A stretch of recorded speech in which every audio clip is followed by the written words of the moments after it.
My name is Stan Peters, and this is a program about scientists, hunters, legends, and the man-like animal some say really exists in the coastal regions of British Columbia, Washington, Oregon, and California. Our two principal contributors are John Green, former mayor of Harrison, and Donald Abbott, curator of archaeology at the BC Provincial Museum. Of all the stories, the most unusual comes from a former Swedish prospector in BC, Albert Ostman. He told of this experience to Queen Elizabeth when she visited this province in 1959, and he's been cross-examined by scientists from all over the world. The next thing I knew, I was picked up or moved, and first I thought I was in a snowslide or something like that, you know. And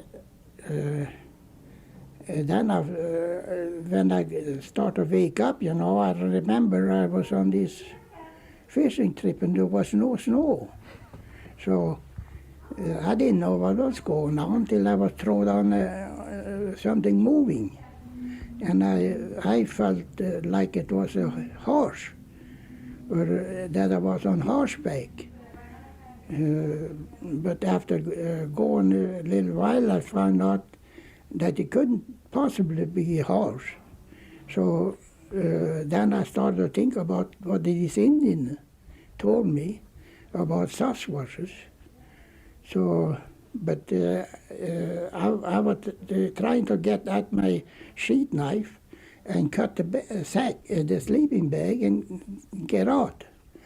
But the way I was, when he picked me up, I slid down in the bottom of the bag, and my sheath knife was underneath of me. I couldn't get hold of it, and he went up a steep mountain. I could feel myself rising, you know, going up, and he was puffing a little bit, you know, and kind of a cough, and so I knew damn well that was something unusual. Did you yell, and were you scared, and did you struggle? I wasn't scared. I've been with Indians a lot, and that's the funniest part of it. All the time I've never scared of them.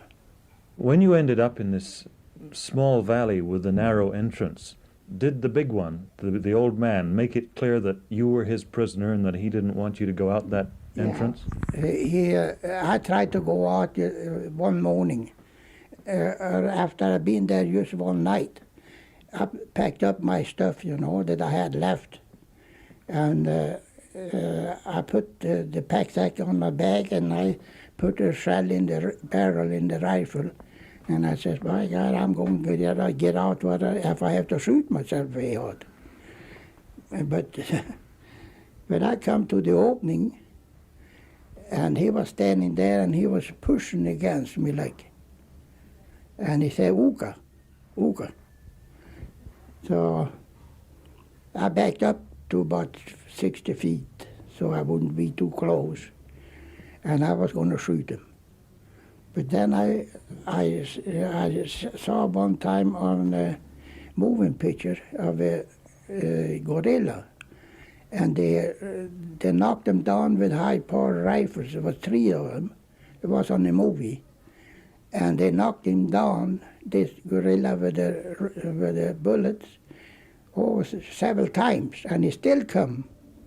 So I thought, suppose I shoot this fella and just to make him mad, then I will be a goner. So I decided there must be some other way than shoot him, because I couldn't see with a 30-30. It would have done much good. If I had a 30 US, I think I would have tried it, but 30-30 wasn't big enough. Do you think that they were as intelligent as humans? Oh, they're smarter than humans in many ways. They sure avoid people. Did you notice that they had a powerful smell? Did they smell strong? Oh, yeah. The only way I can describe the smell is you imagine a bunkhouse and drying a lot of dirty socks. That's the nearest I can explain it. Why do you suppose they wanted you? Why did they kidnap you? Well, that's only my own idea. I have nothing to prove it. But I believe that the old man's idea was for me to be a sweetheart for his daughter. That's the way why they didn't hurt me. They intended that I was going to stay with them.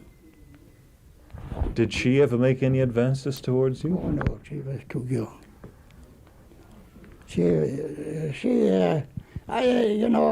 It's hard to tell age on those things, people, Now, that girl could have been, from 10 to 10, 11 years old till 15, 16. You see, she had no development of a lady.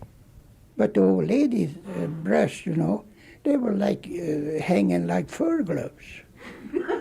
Yeah. In old country, it was a fellow that saved himself from a mad bull by putting snuff in his eyes. Mm. And so I figured if I could get snuff in this fellow's eyes, that would blind him, And this morning, I had made coffee, good strong coffee, and I took a chew of snuff, opened the box, and I took a good chew of snuff, and I was smacking my lips, like it was tasting good. So, the old man, he come over, and he was sitting about 10 feet away from me. And so as soon as I took his snuff, he reached over to take the box. But I didn't want him to take the box. So I kind of hung on to it, but he grabbed it anyhow and took the whole box. And he emptied it all in his mouth. And after a while, he grabbed my coffee tin and he drank the coffee and on and all. And his eyes started to roll, in his head. And I saw he was getting sick. So I thought, by God, now is the chance.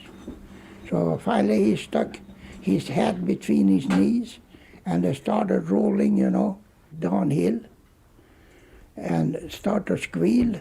When he started for the spring, to get water, I started for the opening.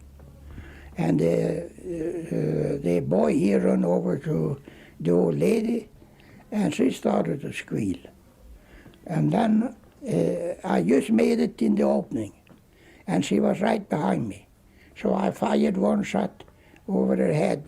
Then she turned around and she went the other way. And then I kept going. And I must have made some world record down that canyon. Why did you keep this story to yourself for 30 years? Because you didn't want to be thought to be a nut? Well, I tried to tell sometimes, in camps, but they just laugh at you. And they wonder what you've been drinking and all that, So I just tell with you. Did the Indians ever laugh at you when you told them about it? No, most of the Indians, they believed it.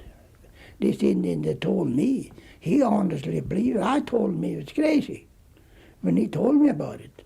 I said it might have been thousands of years ago, but that is no such a thing now. Oh, he said, there may not be many, but there is some. And I know it is some.